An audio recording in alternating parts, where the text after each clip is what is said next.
పిల్లలు తల్లిదండ్రుల్ని వదిలేసేయడం దగ్గర స్టార్ట్ అయ్యి చంపేయడం దాకా వచ్చింది. అయితే చచ్చిపోతున్నారు, లేకపోతే చంపేస్తున్నారు. ఇంత ఎక్స్ట్రీమ్ లెవెల్స్ కి ఎందుకు వెళ్ళిపోతున్నారు? ఇప్పుడు నువ్వు చెప్పిన కేసులో ఆయన ఎవరో హాస్పిటల్లో తీసుకెళ్ళాడు, అక్కడ వాళ్ళకి ఏదో అనారోగ్యం వచ్చింది, వీళ్ళకి ఖర్చులు భరించాలి, వదిలేసి వెళ్ళిపోయాడు. ఇలాంటి కేసులు వేలకి వేలు చూస్తున్నాం.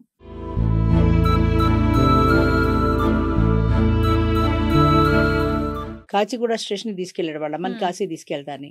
టికెట్ కొనుక్కొస్తా కూర్చోమన్నాడు, అక్కడ కూర్చోబెట్టాడు, వదిలేసాడు, వెళ్ళిపోయాడు.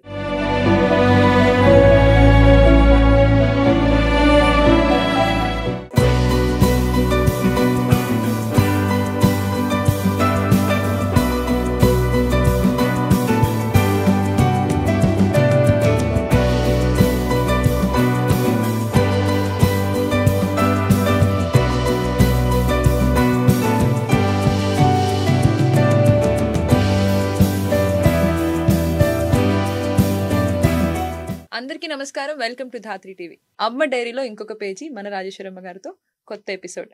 నమస్కారం అమ్మ. నమస్తే అమ్మ. కొత్త క్వశ్చన్ ఏంటంటే, నేను కొన్ని న్యూస్ చదివాను. దాంట్లో నేను తెలుసుకుంది ఏంటంటే, ఒక హాస్పిటల్కి ఏదో ఒక వాళ్ళ నాన్నగారికి అమ్మగారికి ఇద్దరికి బాగాలేకుండా వచ్చింది.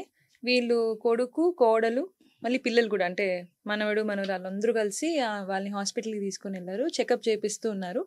కాకపోతే అక్కడ రికరింగ్ ఇష్యూ ఒకటి తెలిసిందంటే క్యాన్సర్ అట్లాంటిది ఏదో తెలిసింది. ఇవన్నీ మేమెక్కడ భరిస్తాం, నాకు ఆల్రెడీ ఇద్దరు పిల్లలు అని చెప్పి వాళ్ళని వదిలేసి వెళ్ళిపోయారు. అసలు ఈయనకి పెద్ద ఆయన కదా, పెద్ద ఆయన ఇద్దరు పెద్దవాళ్ళే కదా, వాళ్ళకి కనీసం గుర్తు కూడా లేదంటే ఎట్టెళ్ళాలి, కొత్త ఊరు ఎట్టెళ్ళాలో తెలియదు. ఇది కర్ణాటకలోనో ఎక్కడో జరిగింది. ఇది ఒకటి. రెండోది వచ్చి మనం చూస్తూనే ఉంటాం కదా, ఇప్పుడు కొడుకు గురించి అనుకున్నాము, ఇప్పుడు కూతురు అల్లుడు వీళ్ళేం చేశారు, ఆమెను ఎక్కడికో దూరంగా తీసుకుని వెళ్ళి వాళ్ళ అమ్మని రోడ్డు మీద వదిలేసి వీళ్ళ ఇంటికి వచ్చేసారు. ఆయన తల్లిని కాదు, అమ్మాయి తల్లిని. అంటే అదొకటి. ఇట్లాంటివి ఇంకొకటి ఏం చదివానంటే, ఇప్పుడు మీకు కొడుకు తల్లిదండ్రులు చెప్పాను, కూతురు తల్లి చెప్పాను. ఇంకోటి ఏం చదివానంటే, ఆస్తి ఒక ఆయన సంపాదించుకున్నాడు. కొంచెం ఆయన ముసలాయన, ఇప్పుడు 74 ఏళ్ళు ముసలాయన, అంటే ఇంకా అనుకోండి ఇంకా 80-90 అక్కడికి వెళ్ళిపోయాడు ఆయన. అయితే ఆయన ఏం చెప్తున్నాడంటే, వాళ్ళ మనవడికి చెప్పాడు, నువ్వు కొంచెం సెటిల్ అయితే నేను నీకు ఆస్తి నీ పేరు మీద రాస్తానరా, నువ్వు ఆస్తి చూసుకొని ఇట్లే జులాయిగా బతుకుతా అంటే కుదరదు కదా అన్నట్టు ఆయన మాట్లాడాడు. 2 రోజులు వీడు బుజ్జగించాడు, ఆయన వినలేదని ఆయన చంపేశాడు. ఇంకా చూసుకుంటూ పోతే పిల్లలు తల్లిదండ్రుల్ని వదిలేసేయడం దగ్గర స్టార్ట్ అయ్యి చంపేయడం దాకా వచ్చింది. అయితే చచ్చిపోతున్నారు, లేకపోతే చంపేస్తున్నారు. ఇంత ఎక్స్ట్రీమ్ లెవెల్స్ కి ఎందుకు వెళ్ళిపోతున్నారు? చంపడం చావడం ఈ రెండే సొల్యూషన్, మధ్య మార్గం లేదు. ఎందుకు అంత దూరం వెళ్ళిపోతున్నారు అనుకుంటున్నారు మీరు? ఇప్పుడు నువ్వు చెప్పిన కేసులో ఆయన ఎవరో హాస్పిటల్లో తీసుకెళ్ళాడు, అక్కడ వాళ్ళకి ఏదో అనారోగ్యం వచ్చింది, వీళ్ళకి ఖర్చులు భరించాలి, వదిలేసి వెళ్ళిపోయాడు. ఇలాంటి కేసులు వేలకి వేలు చూస్తున్నాం. ఒక ఆయన ఎవరో కాచిగూడ స్టేషన్కి తీసుకెళ్ళాడు, వాళ్ళ అమ్మని కాశీ తీసుకెళ్తాని. టికెట్ కొనుక్కొస్తా కూర్చోమన్నాడు, అక్కడ కూర్చోబెట్టాడు, వదిలేసాడు, వెళ్ళిపోయాడు. ఆవిడ ఏడ్చింది, ఈ వదిలేది కాశీలో వదిలేస్తేనే నాకు పుణ్యం దక్కేది, కాచిగూడ స్టేషన్లో వదిలేశాడని. ఆవిడకి ఊరు తెలీదు, పేరు తెలీదు, ఆటో ఎక్కి ఇంటికి రావడం తెలీదు. ఎంత భయంకరమైన బాధాకరమైన విషయం. ఆవిడ ఎలా బతుకుతుంది ఆ వయసులో? అసలు ఆలోచన ఏమైనా ఉంది? అంత దుర్మార్గంగా ఎందుకు మారిపోతున్నారు పిల్లలు? ఒక పిల్లవాడు తప్పిపోయాడు అనుకో, ఆ తల్లి ఎంత తల్లడిల్లిపోతుంది. ఆ పిల్లాడిని తలుచుకుని వెతుక్కొని అమ్మ అని వాడు ఆ పిల్లాడు ఏడుస్తున్నట్టే ఇవిడికి కనపడుతుంది ఇప్పుడు. అలాంటిది ఆ తల్లి నాయన కొడుక అని ఏడుస్తున్నట్టు ఆ కొడుకు ఎందుకు అనిపించలేదు అసలు? నిద్ర ఎలా పడుతుందో, తిండేలా. అదే అంతే, అంటే అంత హారిబుల్గా మారిపోతున్నారు మనుషుల్లో. క్రుయాలిటీ పెరిగిపోతుంది. ఇంకా నువ్వు చెప్పినట్టు మనవాడు చంపడము చావడము ఈ రెండే సొల్యూషన్స్. వాడు ఆస్తి ఇస్తే నేను చంపాల్సిన అవసరం లేదుగా, వాడి వల్ల ఆ మూట దగ్గర పెట్టుకున్నాడు, అందుకని చంపి పడేశాడు, ఆస్తి కోసం చంపి పడేశాడు అంతే. అదేదో సినిమాలో చూస్తాను, ఏదో ఒక మినిస్టర్ సీఎంఓ ఎవరో వాడు అంటాడు కొడుకుతో, నా తర్వాత నువ్వే కదరా వారసుడివి, నేను చచ్చిపోతే నువ్వే కదా సీఎం అంటాడు. అంటే వాళ్ళు లేచి నాళ్ళు ఓపిక నాకు లేదు నాన్నని పొడి చేస్తాడు తండ్రి. అంటే నువ్వు ఎప్పుడు చేస్తావు, ఎప్పటికి నేను సీఎం అవుతా, ఇప్పుడే చచ్చిపోతే నేను వెంటనే సీఎం అవుతాను కదా. వాడు సీఎం అవడం చేయం కానీ తండ్రి చచ్చిపోవడం కాదు. లాజికల్ అంచేత అంత దుర్మార్గంగా ఆలోచిస్తున్నారు, అంత ప్రాక్టికల్గా ఉంటున్నారు మనుషులు. ఎమోషన్స్ లేవు, బంధాలు లేవు, అనుబంధాలు లేవు, ఈ వాళ్ళతో ఉండేటువంటి స్వీట్ మెమొరీస్ లేవు. వాడు వేస్ట్ క్యాండిడేట్, వాడు చచ్చిపోతే నేను సీఎం అయిపోతాను. నేను సీఎం అవడంలో ఉండే ప్రయారిటీ వాడి జీవితానికి లేదు. అంతే, వాడిని చంపేస్తే నేను సీఎం అవుతాను. ఇంతకుముందు పుస్తకాల్లో చదివేవాళ్ళం కదా, హిస్టరీలో ఈయన ఔరంగజేబ్ వాళ్ళ నాన్నని ఇట్లా చంపాడు, షాజహాన్ ని ఒక దాంట్లో వేసేసాడు, జైల్లో పెట్టేశాడు. అప్పుడు అవన్నీ పెద్ద స్టోరీలా చెప్పేవాళ్ళు, మోరల్ స్టోరీస్ లాగా. మనం తల్లిదండ్రులు అట్లా చేస్తే మన బతుకు కూడా అట్లే అవుతుంది, తర్వాత ఆయన అలా చనిపోయాడని చెప్పేవాళ్ళు కదా. ఇప్పుడు ఇది రియాలిటీలోకి వచ్చేసింది, మా రియాలిటీలోకి వచ్చేసింది, దాటేసి రియాలిటీ వచ్చింది, క్రియాలిటీ కూడా వచ్చింది. మొన్న చావా సినిమాలో చూసాను, ఔరంగజేబు శివాజీ కొడుకుని అరెస్ట్ చేస్తాడు, పట్టుకుంటాడు, దొరుకుతాడు. వాడిని పట్టుకున్నప్పుడు వాడి కళ్ళు పీకుతాడు, వాడి నాలుక పీకుతాడు, చిత్రహింసలు పెడతాడు. వాడు అంతకంటే చంపేస్తే పోయేది కదా. అంటే ఈ దాన్ని ఏమంటారు, అది ఈ క్రియాలిటీ, ఈ రకమైనటువంటి శాడిజం అనేది మనుషుల్లో పెరిగిపోతుంది. అప్పుడెప్పుడో ఔరంగజేబునే దుర్మార్గుడు అని మనం చరిత్రలో చదువుకున్నాం, ఇంత క్రూయల్గా ఉన్నాడు అని. తండ్రిని చంపేశాడు, తండ్రిని జైల్లో పెట్టాడు, అన్నదమ్ముల్ని చంపేశాడు, వాడు రాజు అయ్యాడు, రాజ్యాధికారం తప్ప ఏమీ లేదు. అప్పుడు మొఘల్ సామ్రాజ్యం కొనుక్కోవడం, మళ్ళీ వాడి టోపీలు వాడే కుట్టుకున్నాడు, సినిమాలో కూడా చూస్తాడు వాడు టోపీ కుట్టుకుంటున్నట్టు. అంటే వాడి డబ్బుతోటే వాడు బతికాడు. ఈ ఎంత సామ్రాజ్యాన్ని సాధించినా ఇందులో వాడు ఒక రూపాయి తినలా. వాడికి కావాల్సిన డబ్బు వాడే టోపీలు కుట్టుకుని సంపాదించుకుని తిన్నాడు. అప్పుడు ఎక్కడో ఒకరు ఉండేవాళ్ళు, వాళ్ళ పుస్తకాల్లో మనం చదివే వాళ్ళం, అంటే ఇలా జరిగింది అప్పుడు 1700 అప్పుడు, అంటే మనం ఆల్మోస్ట్ ఒక 300-400 ఏళ్ల క్రితం ఇట్లా ఉండేవాళ్ళని చదివాం. కానీ ఇప్పుడు మళ్ళీ ఎందుకు అట్లా తయారు? అదే ఆ క్రియాలిటీ అప్పట్లో ఔరంగజేబు లాంటి దుర్మార్గులకే ఉందని మాత్రమే చదివాము. చరిత్రలో వాడు ఒక దుర్మార్గుడిగా మిగిలిపోయాడు ఔరంగజేబు. రావణాసురుడు, వీళ్ళందరూ చరిత్రలో అలా దుర్మార్గులుగా మిగిలిపోయారు. కానీ ఇప్పుడు ప్రతి వాళ్ళు రావణాసురులే, ప్రతి వాళ్ళు ఔరంగజేబులే. రావణాసురుడిని కూడా ఇట్లా చెప్పలే కదమ్మా. రావణాసురుడు కూడా, అంటే రావణాసురుడు చాలా గొప్ప శివభక్తుడు, చాలా మంచివాడే అయినప్పటికీ సీతాదేవిని తీసుకెళ్ళడం అనే ఒకే ఒక దాంతో వాడి క్యారెక్టర్ మొత్తం పోయింది. అట్లా చెప్పారు మనకి. ఈ చంపుకోవడము, సావడము, అదే చెప్తుంటా. ఔరంగజేబు కథలో చంపడము, వాడిని హింసించడము, ఈ శాడిస్ట్ బుద్ధి, ఇవన్నీ ఔరంగజేబులో చూసాం మనం. ఇప్పుడు ప్రతి వాళ్ళు ఔరంగజేబులే, ప్రతి వాళ్ళలోనూ శాడిజమే, ప్రతి వాళ్ళలోనూ హింస బాగా పెరిగిపోయింది. మెయిన్లీ చెప్పాలంటే హింసాత్మకమైన ప్రవృత్తి మనుషుల్లో బాగా పెరిగిపోయింది. దానికి కొంతవరకు మీడియా పుణ్యం చేసుకుంది అనుకోవచ్చు. సినిమాలు, ఇప్పుడు చావా సినిమా చూపించారు, చావా సినిమాలో అందరికీ లాస్ట్ సీన్ చూడడం ఎక్కువ ఇష్టం. అది మనకి తెలీదు, మన మనసులో అలాంటి శాడిజం బుద్ధి ఉందని, కానీ అది ఎక్కువ ఇష్టపడతాం మనం. అలాగే పేపర్ న్యూస్ చదివితే మామూలు న్యూస్ కంటే ఎవరో కన్న తల్లి పిల్లల్ని హత్య చేసింది అన్నది మన అట్రాక్ట్ చేస్తుంది. సీరియల్స్ కూడా అంతే, అంతే. వాళ్ళు అన్యోన్యంగా ఉంటే టీఆర్పీ పెరగదు. టీఆర్పీ పెరగరు కాబట్టి వాళ్ళు దుర్మార్గులుగా చూపించాలి, తప్పదు. చేత ఆ నెగిటివ్ కి ఎక్కువ ప్రాధాన్యం ఇస్తుంది జనం అట్రాక్ట్ అవుతున్నారు. ఇక హత్యలు, దోపిడీలు, బ్యాంక్ రాబరీలు చూపించాడు అనుకో, అది చివరిలో మనకేం చూపిస్తాడు, దుర్మార్గం చేసిన వాడు శిక్షింపబడతాడు అనే ఒక మోరల్, ఒక సెంటెన్స్ ఉంటుంది. లాస్ట్లో వాడికి ఏదో శిక్ష చేశారు. కానీ ఈలోగా వీళ్ళందరూ చూసేది ఏంటంటే వాడు ఎలా రాబరీ చేశాడు, బ్యాంకుని ఎలా దోచుకున్నాడు, ఎలా కన్న వేశాడు అన్నవి ఎక్కువ వీళ్ళు చూస్తారు. ఆ చివరి వాడు రాసిన ఒక్క లైన్ ఎవరికి పట్టదు. అది వీడు కూడా అనుకుంటాడు, దొరకపోతే బాగానే ఉంటాం, అంతే కదా, దొరకపోతే బాగానే ఉంటాం, దొరికితేనే కదా దొంగ, దొరకనంతకాలం బాగానే ఉంటాం, దొరికితే చూద్దాం, మనం ట్రై చేయొచ్చు కదా. ఇప్పుడు తప్పు చేసిన ప్రతివాడు తను దొరకననే తప్పు చేస్తాడు, హత్య చేయని, రేప్ చేయని, ఏం చేయని, తను దొరకనన్న ఉద్దేశంతో చేస్తాడు, దొరుకుతానేమో అని అనుకోడు. అయితే వాడు దురదృష్టం కొద్దీ దొరుకుతాడు, దొరికితే శిక్ష పడుతుంది. అప్పటి సంగతి కూడా పెంచాలంటారా శిక్షలు? అవి పెంచితే శిక్షలు భయంకరంగా ఉండాలమ్మా. ఇలా యావజ్జీవ కారాగార శిక్షలను 10 ఏళ్ళు 30 ఏళ్ళు కాదు. ఇప్పుడు వాడికి యావజ్జీవ కారాగార శిక్ష ఇస్తే 14 ఏళ్లలో బయటకు వస్తాడు అంటారు. అంటే వాడి ప్రవర్తన బాగుంటే, వాడికి ఏం గొడవలు లేకుండా ఉంటే 14 ఏళ్ళకి వాడు బయటకు వచ్చేస్తాడు. 14 ఏళ్ళు అంటే ఎంత కష్టం, ప్రతినిత్యం గడవడమే కష్టం. ఈ 14 ఏళ్లలో వీళ్ళు జైల్లో కూర్చుని ఇంకా రాబరీ చేసిన వాడు ఉన్నాడు అనుకో, అలాంటి దొంగలు వీళ్ళని అట్రాక్ట్ అవుతాడు. అలాంటి దొంగతనాలు చేసే వాళ్ళతో వీడు స్నేహం చేసి ఈ ముగ్గురు బయటికి వెళ్ళాక ఒక గ్రూప్గా ఫామ్ అయ్యి ఇంకా దొంగతనాలు ఇంకా ఎక్కువ చేస్తారు. అంటే జైలు అనేది దేనికి పెట్టారంటే వాళ్ళ జీవితంలో ఒక పశ్చాత్తాపం రావాలి, ఈ శిక్ష మనం అనుభవిస్తున్నాము, ఇది తప్పు చేశాము అని వాళ్ళు రియలైజేషన్ కోసం పెట్టారు. ఆ రియలైజేషన్ ఎవరిలో ఉండట్లా. జైల్లో కూడా మళ్ళీ గ్రూపులు తయారవుతున్నారు. జైల్లో కూడా ఇలాగ గ్రూపులు తయారైపోయి బయటికి వెళ్ళి దొంగతనాలు చేసేవాళ్ళు, కూనీలు చేసేవాళ్ళు, దోపిడీలు చేసేవాళ్ళు గ్రూపులుగా ఫామ్ అవడానికి ఒక అడ్డాగా మారింది జైలు అనేది. ఎంతమంది ఉండేవి. అప్పుడు పాకిస్తాన్లోనో ఎక్కడ గల్ఫ్ కంట్రీస్లోనూ చెయ్యికి చెయ్యి, కాలు కాలు అని ఒక సామెత చెప్తారు. అంటే వాడు చేయి తీస్తే వాడికి చేయి తీయడమే శిక్ష, వాడికి కాలు తీస్తే వాడికి కాలు తీయడమే శిక్ష, వాడిని చంపేస్తే వాడిని చంపేయడమే శిక్ష అన్నట్టు ఉండేవి. అంటే శిక్ష భయంకరంగా ఉంటేనే జనం భయపడతారు. ఎప్పుడైనా అంతే, పిల్లలైనా అంతే. చదువుకుంటున్నారు అనుకో, నువ్వు నాయనా బాబు తప్పు చెయ్యకరా అంటే వాడు వినడు. అదే 2 పీకింది అనుకో టీచరు, 3వ రోజు భయపడతాడు, అమ్మో టీచర్ కొడుతుంది అని. అంచేత తప్పుకి శిక్ష అనేది భయంకరంగా ఉండాలి. నువ్వు యావజ్జీవ కారాగార శిక్ష అయ్యి 10 ఏళ్ళు జైలు శిక్ష అయ్యి జనాలకి ఏం భయం ఉండదు. భయపట్టాలి. సరే, ఇది మన గవర్నమెంట్ భయపట్టాలి. మైండ్ సెట్ అదే చెప్తున్నా కదా, ఈ క్రుయాలిటీకి సగం మీడియా కారణం, సగం లేట్ నైట్లో వచ్చేటువంటి ఈ వీడియోలు అవన్నీ సెల్ ఫోన్లు కారణం. ఇన్స్టాగ్రాముల్లో వీడియోల్లో ఇలాంటివన్నీ చూస్తుంటారు కదా, అందులో ఇలాంటి క్రుయాలిటీకి సంబంధించిన ఉంటే రేటింగ్ పెరిగిపోతుంటుంది, వ్యూయర్స్ పెరిగిపోతుంటారు, అలాంటివి ఎక్కువ చూస్తారు. ఈ క్రైమ్ చూసి కూడా ఇంకో క్రైమ్ చేయడానికి వాళ్ళు టెంప్ట్ అవుతారు. అంచేత ఇలాంటి మనస్తత్వం ఉండే వాళ్ళే ఎక్కువ ఉంటున్నారు కాబట్టి వాళ్ళని ప్రేరేపించేలాంటివి ఉండకూడదు. ఇప్పుడు యూట్యూబ్ ఉంది, యూట్యూబ్లో క్రైమ్లు చూపిస్తున్నారు అనుకో, అసలు అలాంటివి వీళ్ళు ఎందుకు దాన్ని యూట్యూబ్లో ఎక్కిస్తున్నారు? యూట్యూబ్ ఓనర్స్ ఉన్నారు, వాళ్ళు ఎందుకు తీసేయరు? అలాంటివి అనుకుంటారు కదా, అట్లా చెయ్యొద్దు అని చెప్తాం. చెయ్యొద్దు అని చెప్తే ఎవడు వింటల్లా. చెయ్యొద్దు అని చెప్పడానికి ముందు చేసింది చూపించి కదా లాస్ట్లో చెయ్యొద్దు పాపం అని చెప్తావు. చేసింది అంతా నేర్చుకుంటారు వాళ్ళు.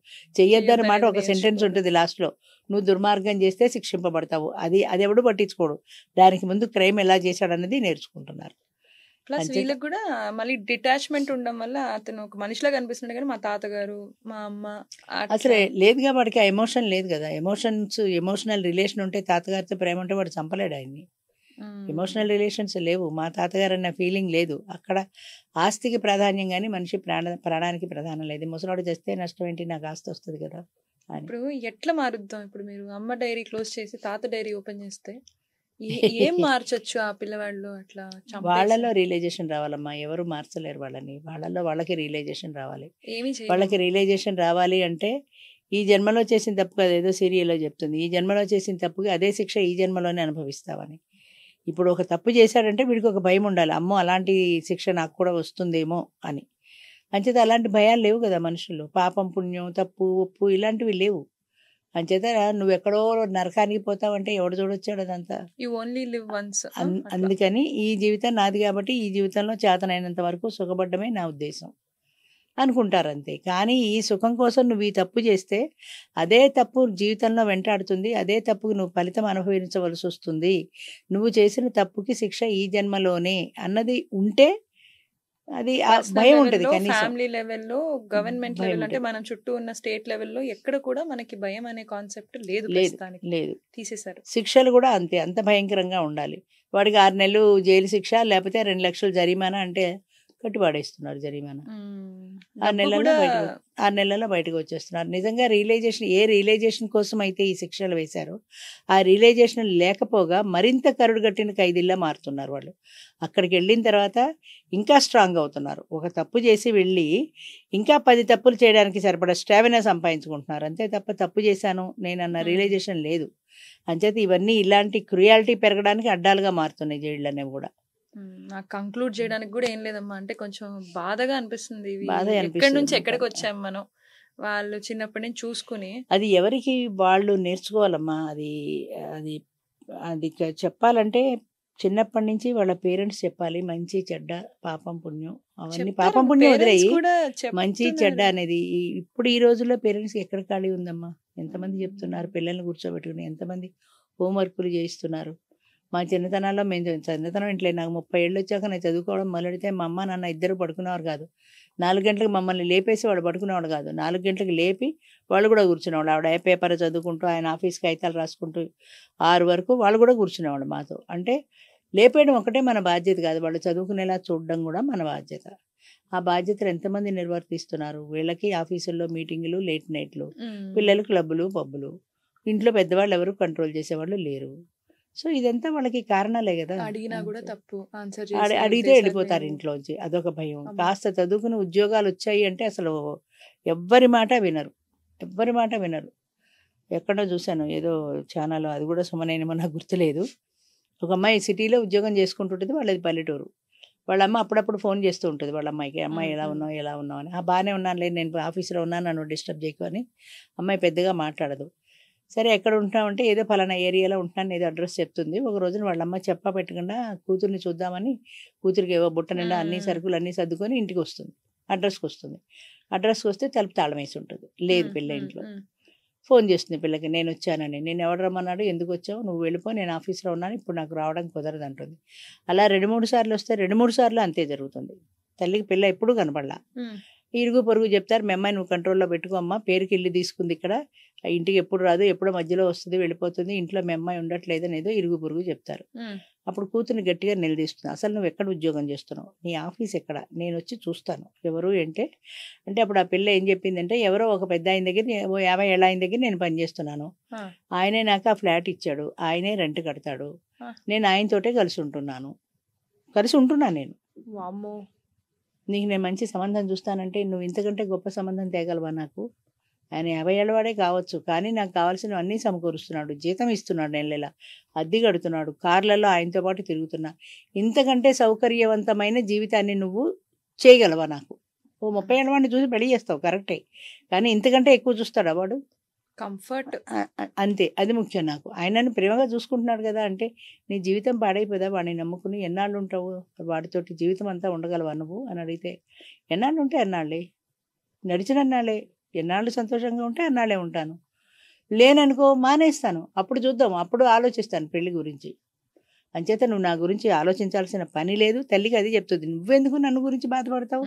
నా జీవితం ఏంటో నాకు తెలుసు, ఎలా బతకాలో నాకు తెలుసు, నా జీవితాన్ని నేను చక్కదిద్దుకోగలను, నువ్వు నా గురించి వరిపడాల్సిన అవసరం లేదు, నా బతుకు నేను బతకగలను. వాడు వదిలేస్తే ఏం చేస్తావంటే అప్పుడు సంగతి అప్పుడు ఆలోచిద్దాం, నడిచిన నాళ్ళు నడవని కాదన్నప్పుడు కదా చూద్దాం అంటుంది. కానీ ఇంకొకటితో నేను ఇల్లీగల్ రిలేషన్ పెట్టుకున్నానన్న పశ్చాత్తాపం 1% కూడా అమ్మాయిలో లేదు అసలు. అంటే వే ఆఫ్ థింకింగ్ అలా ఉంది ప్రజెంట్ జనరేషన్లో. అందరూ అంటలే నేను, వే ఆఫ్ థింకింగ్ అలా ఉంది. నువ్వు పెళ్లి చేసేది ఎందుకు, నేను సుఖంగా ఉండాలనే కదా. ఇప్పుడు పెళ్లి కాకపోతే అయ్యేవి పశువుతా, లేకపోతే సుఖంగానే ఉన్నాను కదా, ఇంతకంటే బాగా ఎవడు చూసుకుంటాడు, ఇంతకంటే గొప్పవాడిని తేగలవా అని తల్లినది ఎదురు ప్రశ్నిస్తుంటే అసలు ఆ స్థాయిలో ఉంది. అంటే క్యారెక్టర్కి 0 వాల్యూ, క్యారెక్టర్ పోయినట్టే కదా, దానికి 0 వాల్యూ, దానికి ఏమీ వాల్యూ లేదు. అంత భయంకరంగా తయారవుతున్నారు పిల్లలు. ఇప్పుడు అదే నేను క్వశ్చన్ ఏమడిగాను, ఇట్లా ఇది అంటే ఎంతవరకు ఇది మాక్సిమం వెళ్తుందో అంతవరకు వెళ్ళిపోతుంది. అక్కడ దాకా వెళ్ళిపోయాక ఇంక వెళ్ళడానికి లేదు కాబట్టి అప్పుడు నెమ్మదిగా వెనక్కి రావడం మొదలెడుతుంది. మళ్ళీ ఎక్స్ట్రీమే కదా, ఇంకా మనం ఇంకా సరిపోదు, ఇంకా ఎక్కువ జరగాలి కదా. 1, 2 వింటున్నాం ఇప్పుడు. అలాంటి కేసులు ఇంకా ఎక్కువ జరుగుతాయి. ఎక్కువ జరిగిన తర్వాత అది ఎక్స్ట్రీమ్ లెవెల్కి వెళ్ళిపోయిన తర్వాత అప్పుడు దిగడం మొదలెడుతుంది. అప్పుడు ఒక్కొక్కటే ఇంట్లో జాయింట్ ఫ్యామిలీలు ఉండాలి, నానమ్మలు ఉండాలి, అమ్మమ్మలు ఉండాలి, పెద్దవాళ్ళని గౌరవించాలి, ఇవన్నీ ఆ అనుభవాలతో వస్తాయి. అవన్నీ రావాలంటే ముందు ఇది ఇంకా జరగాలి. పాపం పండడం అంటారు సార్, అలాగా ఇది ఇంకా పండాలి, పండితే కానీ ఇంకా వెనక్కి రాదు. అప్పటికి రియలైజేషన్ వస్తుందంటే అందుకే నన్ను 50 ఏళ్ళో 100 ఏళ్ళో పడుతున్నాను. ఇప్పుడప్పుడే జరిగే పని కాదు అది. మళ్ళీ మనం ఇంటర్వ్యూ స్వర్గంలో పెట్టుకున్నాం, స్వర్గంకి వెళ్తాము, అక్కడి నుంచి పెట్టుకుని కిందకి చూద్దాం, స్వర్గానికి వెళ్తాం నాకుంది, వెరీ మచ్ కాన్ఫిడెంట్. వెళ్దాం, అట్లీస్ట్ చెప్పుకుందాం, వెళ్దాం అంటే ఇవన్నీ నేను చేయట్లేదు కాబట్టి వెళ్ళొచ్చేమో అట్లా. అదే వీళ్ళందరూ కొంచెం అదే ఈ అమ్మ డైరీ అనేది వాళ్ళు కూడా ఒకటి మెయింటైన్ చేసుకొని, వాళ్ళ అమ్మ ఏం ఫీల్ అవుతుంది, వాళ్ళ నాన్నగారు ఏం ఫీల్ అవుతారు, అసలు అమ్మ నాన్న గురించి అవసరం లేదు. చాలా వరకు అనకూడదు, కానీ దీనికి ఎడ్యుకేషన్ ప్రధానమైన కారణం. అంటే ఎప్పుడైతే చదువుకుంటున్నారో ఆడపిల్లలు కూడా, ఎప్పుడైతే వాళ్ళకి ఉద్యోగాలు వచ్చి స్వతంత్రంగా బ్రతకగలుగుతున్నారో, మీకు ఇష్టమైతే మేము ఇంటికి వస్తాం ఎప్పుడైనా సెలవులకి, వద్దంటారా మానేస్తాం, మేము హాస్టల్లో ఉంటాం, మా చదువులు మేము చదువుకుంటాం, మా జీతం మేము సంపాదించుకుంటున్నాం, మీ మీద డిపెండ్ అయ్యి మేము లేము. అమ్మాయిలను ఒక్కటే తిడుతున్నారు. అవును, అమ్మాయిలే ఎక్కువ ఇప్పుడు ప్రధానంగా. ఎందుకంటే అమ్మాయి ఉన్నప్పుడు అమ్మాయి క్యారెక్టర్కి ఎక్కువ ఇంపార్టెన్స్ ఉండేది.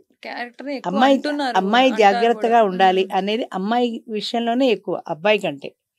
తర్వాత ఇంకొకటి, అబ్బాయిలు ఎప్పుడు ఆ లెవెల్లో ఉన్నారు, అంటే దుర్మార్గంలో కానీ, కట్టా కానుకల విషయంలో కానీ, హెరాస్మెంట్లో కానీ ఆ లెవెల్లో ఉన్నారు. ఆడవాళ్ళు అణిగి మణిగి ఉండేవారు. ఇప్పుడు వీళ్ళు కూడా వాళ్ళతో స్థాయిలో పెరుగుతున్నారు, వాళ్ళతో ఈక్వల్గా అయిపోయారు. ఇవి కూడా పెరిగాయి, అన్ని పెరిగాయి, అన్ని వాళ్ళు కొట్టని తిట్టని అలాగే భరించున్నారు. ఎందుకంటే వాళ్ళకి వేరే బ్రతకడం తెలియదు, పుట్టింటారు రానివ్వరు, ఉద్యోగాలు లేవు, ఎలా బ్రతుకుతారు? ఇప్పుడు ఉద్యోగాలు వచ్చాయి కాబట్టి బ్రతుకుతారు. తేడా వస్తే ఏదోకి విడాకులు ఇచ్చి వాడే ఇంకో పెళ్లి చేస్తానంటుంది అమ్మ, విడాకులు ఇచ్చి మారేస్తారు. అంచేత అమ్మాయిలు ఆ స్థాయికి వస్తున్నారు కాబట్టి అమ్మాయిల గురించి ఎక్కువ వర్రీ. అబ్బాయిలు ఎప్పుడు ఆ రేంజ్ లోనే ఉన్నారు. ఫస్ట్ నుంచి అవి ఎక్కువ వింటానే ఉన్నాం మనం.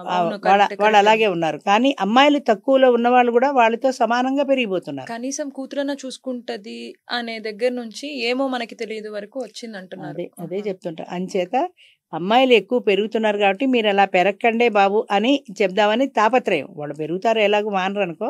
అయినా మనం యథా తాపత్రయం ఎందుకు పడతామంటే అమ్మాయిలు కూడా దుర్మార్గులు అయిపోతున్నారు, అమ్మాయిలు కూడా మగాళ్ళతో సమానంగా అయిపోతున్నారు, అమ్మాయిలు కూడా మగాళ్ళని ట్రాప్ చేస్తున్నారు. ఎంతమంది మగాళ్ళని ట్రాప్ చేస్తున్నారు ఆడవాళ్ళు. అంటే బ్యాలెన్సే ఉండదు ఇంకా ఫ్యామిలీలో. ఇద్దరు ఒకటే క్యారెక్టర్ అయిపోతే ఇంకా అసలు ఆ ఫ్యామిలీయే అంతే కదా. అందుకే వాడు అడిగాడు నువ్వు వర్జినేనా అని. అంటే అలా అయిపోయారు కదా అమ్మాయిలు కూడా చాలా మంది. అమ్మాయి అయి ఉండకపోవచ్చు, అందుచేత అమ్మాయి హర్ట్ అయి ఉండొచ్చు. కానీ ఎక్కువ మంది అలాగే ఉన్నప్పుడు ప్రతి ఒక్కడు అనుమాన దృష్టితోటే చూస్తాడు కదా, ఇది ఎంతమందితో తిరిగిందో అన్నట్టు. అది తప్పు, అలా అడగకూడదు. అవును, అలా అడగకూడదు, తప్పే. కానీ వాడి అనుమానం అయితే ఉంది కదా, వాడు అడగడం తప్పే. కానీ నమ్మకంతో పెళ్లి చేసుకోవాలి. నమ్మకం లేనప్పుడు పెళ్లి అనుమానం ఉండకూడదు కదమ్మా. ఈ క్వశ్చన్ వరకు వాడు ఏం చేస్తాడు? సొసైటీ అలా ఉంది కదా, సొసైటీలో 10 మంది ఆడవాళ్లలో 8 అలాగే తిరుగుతున్నారని చూస్తున్నాడు. వాడి ఫ్రెండ్స్లో చూస్తున్నాడు, వాడి కొలీగ్స్లో చూస్తున్నాడు, బయట సొసైటీలో చూస్తున్నాడు. సో ఆడదాని మీద వాడికి నమ్మకం ఎలా ఉంటుంది? పెళ్లి చేసుకోవద్దు, ఎవరు ఫోర్స్ చేశారు ఇప్పుడు ఆయన్ని పెళ్లి చేసుకోమని? పెళ్లి చేసుకోకుండా ఎన్నాళ్ళు ఉంటాడు? నమ్మకం లేకుండా కాదు, నమ్మకం లేకుండా నమ్మి చేసుకోవాల్సిందే, తప్పదు. అప్పుడు కానీ ఎన్నాళ్ళు ఉంటాడు? అట్లా కాదమ్మా. ఇప్పుడు ఒక పెళ్లి అంటే ఒక రిలేషన్షిప్ లోకి వస్తున్నప్పుడు నమ్మకం ఉండాలి కదా. ఇంక ఈ సొసైటీ ఇలా అంటుంది అలా అంటుంది అనేది, సొసైటీ అలా అనడం కాదు, వాడు కళ్ళతో చూస్తున్నాడు అవన్నీ. అదే ఇంకా చదువుతున్నాడు చూస్తున్నాడు. ఎక్కువ మంది ఆడవాళ్ళు ఎప్పుడమ్మా, ఎక్కువ మంది ఆడవాళ్ళు అలా అయిపోయారు అన్నప్పుడు అందులో మంచి వాళ్ళు ఎవరో పిక్ చేసుకోవడానికి ఎలా తెలుస్తుంది? ఒక 100 మంది ఉన్నారు అక్కడ, 80 మంది చెడ్డవాళ్ళే. కాదమ్మా, వాదిస్తున్నాను అనుకోవద్దు. కానీ ఇప్పుడు నిజంగా ఉండే వాళ్ళు ఉంటారు కదా అవతల, అలా అలా చేసే వాళ్ళని ఎవరు కూడా, వాళ్ళు చాలా క్యాలిక్యులేటివ్ గా ఉంటారు. అట్లా చేసేవాళ్ళు వాళ్ళు ఎవరికి దొరకరు అసలు. ఆడపిల్లలు కానీ మగవాళ్ళు కానీ చేసేవాళ్ళు ఎవరికి దొరకరు. ఇప్పుడు ఈ పాయింట్ పట్టుకుని మనం, నాకు తెలిసినంత నా ఫ్రెండ్స్ లో కూడా నేను చాలా మంది విన్నాను, వాళ్ళు ఏదో నమ్మి ఒక రిలేషన్షిప్ లోకి వెళ్దామంటే వీడి దిక్కుమాల ప్రశ్నలు అడిగి అనుమానాలు రేపి, ఇంకా ఈ అమ్మాయి కూడా నమ్మకం పోతుంది కదా, అబ్బాయిల మీద కూడా నమ్మకం అడగడం తప్పే. కానీ వాడి అనుమానంలో తప్పు లేదు అంటాం. వాడు అడగడం తప్పే, కానీ వాడు అనుమానం వచ్చేలాగా 100కి 80 మంది ఉన్నారన్నప్పుడు ఈ 100 మందిలో 20 మందిని వాడు ఎలా పిక్ చేసుకుంటాడు? మంచి నిజాయితీగా ఉన్న వాళ్ళ ముఖం మీద రాసి ఉండదు కదా. అలాంటి వాళ్ళు చాలా ఇన్నోసెంట్ గా కూడా నటిస్తారు. అది నేను చెప్పేది. అంచేత పట్టుకోవడం కష్టం. ఇంకా కొన్నాళ్ళు పోతే వర్జిన్ టెస్ట్ కూడా చేయించుకోవాల్సి వస్తుంది. వాళ్ళు కూడా అట్లే ఉన్నారు, అబ్బాయిలు కూడా. అబ్బాయిలు ఎప్పటి నుంచో అట్లా ఉన్నారు. ఇందాక అదే చెప్పారు, వాళ్ళు ఎప్పుడు అట్లే ఉన్నారు. ఇప్పుడు అమ్మాయిలు కూడా మారుతున్నారు కాబట్టి కనీసం మీరు మారకండి అని చెప్పడం. అది అబ్బాయిలు ఎప్పుడు అట్లాగే ఉన్నారు. ఓకే సరే, మా ఇంటి నుంచి అట్లా వచ్చి లాస్ట్ అబ్బాయిలు అమ్మాయిలు కొట్టుకున్నాము. సరే, వీళ్ళందరూ మారాలి, కొంచెం అన్నా బాగుండాలి, అమ్మ డైరీలో ఆనందమైన అక్షరాలు ఉండాలి అని కోరుకుంటున్నాను. ఆశిద్దాం. ధన్యవాదాలు. Thank you.